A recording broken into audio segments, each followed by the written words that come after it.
आज की इस वीडियो में हम बात करेंगे चेक बाउंस केस में लीगल नोटिस। दोस्तों, मेरे कुछ व्यूअर्स हैं जिनके सवाल आए थे, वो ये था कि जो चेक बाउंस केस होता है उसमें लीगल नोटिस का जो टाइम पीरियड होता है वो कब से स्टार्ट होता है। तो आप लोगों को बताना चाहूँगा, जो चेक बाउंस मैटर होते हैं उनके जो लीगल नोटिस जो काउंटिंग टाइम होता है, जो भेजने का जो काउंट टाइम होता है, जब से चेक बाउंस होता है, मतलब जब से ड्रॉप किया जाता है तब से नहीं देखा जाएगा। जब से आपका चेक बाउंस होता है, जो आपको रिटर्न मेमो मिलती है जिसमें आपके चेक बाउंस होने का रीज़न लिखा होता है, उसमें जो डेट पड़ी होती है ना, वहाँ से आपका कैलकुलेशन शुरू होता है।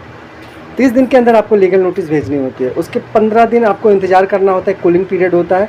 उसके बाद आप केस फाइल कर सकते हैं। ध्यान रहे, 15 दिन बहुत ज़रूरी होता है लीगल नोटिस भेजने के बाद, क्योंकि कोर्ट ने ये भी कहा है कि अगर बिना लीगल नोटिस भेजने के पहले ही अगर केस को फाइल कर दिया जाता है या फिर 15 दिन का इंतज़ार नहीं किया जाता, जो कूलिंग पीरियड होता है, क्योंकि उस 15 दिन के बाद में अगर पार्टी पेमेंट नहीं करती है जिन्होंने चेक इशू किया था, तब केस फाइल करने का रीज़न शुरू होता है, मतलब कारण उत्पन्न होता है, अन्यथा नहीं होता है। दूसरी बात ये भी कहा था, कोर्ट ने कहा है कि अगर बिना लीगल नोटिस के केस फाइल किया जाता है तो इसका मतलब ये हुआ जिसका चेक बाउंस होता है आपने उसको इन्फॉर्म नहीं किया कि चेक बाउंस हो गया, तो वहाँ भी केस को फाइल नहीं किया जा सकता है।